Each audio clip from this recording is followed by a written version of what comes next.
ఒక అమ్మాయి తన తండ్రికి వ్యతిరేకంగా వెళ్లి ఒక అబ్బాయిని పెళ్లి చేసుకుంటుంది. ఇదిగో నాన్నా, పెళ్లి చేసుకున్నాను. మీరు మీ పేద గుడిసెలో ఉండండి. నేను నా భర్త భవనానికి వెళుతున్నాను అని చెప్పి వారిద్దరూ వెళ్ళిపోతారు. కొన్ని రోజుల తరువాత అమ్మాయి భర్త ఆఫీసు నుండి తిరిగి వచ్చి, ఈరోజు తినడానికి ఏం వంట చేశావు అని అడుగుతాడు.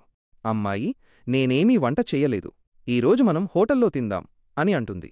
అప్పుడు ఆ అబ్బాయి, నీ తండ్రి ఎప్పుడైనా బయటి ఫుడ్ తిన్నాడా? నువ్వు తినడానికి కోరుకుంటున్నావు. పోయి వెంటనే వంట చెయ్యి అని కోపంగా అంటాడు. ఆ అమ్మాయికి తన తండ్రి గుర్తుకొస్తాడు. ఒకరోజు తన తండ్రి కూలీ పనిచేసి ఇంటికి వస్తే తను వంట చెయ్యలేదు. ఎందుకు వంట చెయ్యలేదని అడిగితే తను హోటల్లో తినాలని చెప్పింది. అప్పుడు ఆ తండ్రి ఆలస్యం చేయకుండా కూతుర్ని హోటల్కి తీసుకెళ్లి ఫుడ్ తినిపిస్తాడు.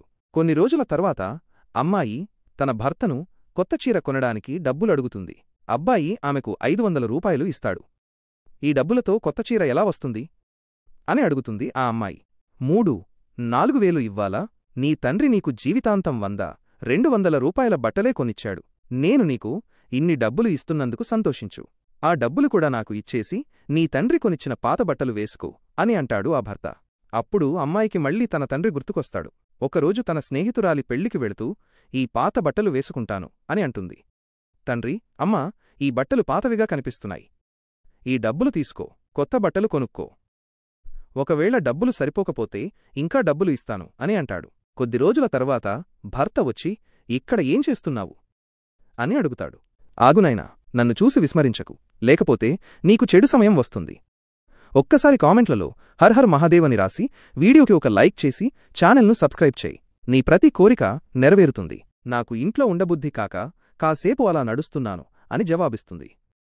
ఆ అబ్బాయి వెంటనే ఆమెను కొట్టి, నన్ను అడగకుండా ఇంటినుంచి బయటికి వస్తే నీ కాళ్లు విరగ్గొడతాను అని బెదిరిస్తాడు. నేను నీ భార్యను, బానిసను కాదు అని అంటుంది ఆ అమ్మాయి. నువ్వు నాలాంటి ధనవంతుడికి బానిసవే. నీకు బట్టలు లేవు, తినడానికి తిండి కూడా లేదు. నన్ను పెళ్లి చేసుకుని మహారాణి అనుకుంటున్నావా? నీ తండ్రిలాంటి వాళ్లు నా ఇంట్లో చాలామంది పనివాళ్లున్నారు. నీలాంటి అమ్మాయిలను నేను ప్రతిరోజూ చూస్తాను అని అంటాడు ఆ భర్త. అప్పుడు అమ్మాయి తన భర్తను కొట్టి, మా నాన్న పేదవాడు కావచ్చు, కాని మనసులో చాలా గొప్పవాడు. నాకు నీ డబ్బులు వద్దు, నువ్వు వద్దు. ఈ రోజునుంచి నీతో అన్ని బంధాలు తెంచుకుంటున్నాను అని చెప్పి వెళ్ళిపోతుంది. ఆ అమ్మాయి తన తండ్రి దగ్గరికి వస్తుంది.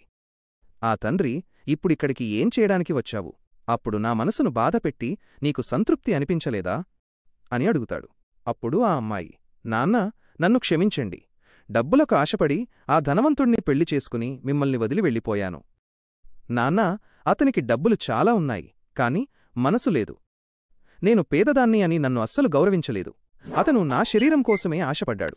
మీరు పేదవారు కావచ్చు, కాని నేను ఏది అడిగినా నాకు తెచ్చి ఇచ్చారు. నన్ను క్షమించి నన్ను మళ్లీ మీ బిడ్డగా స్వీకరించండి అని వేడుకుంటుంది. ఆ తండ్రి తన కూతురిని క్షమించేస్తాడు. ఎందుకంటే పిల్లలు ఎన్ని తప్పులు చేసినా తండ్రి ఎప్పుడూ తండ్రే. అతను తన పిల్లలను బాధలో చూడలేడు.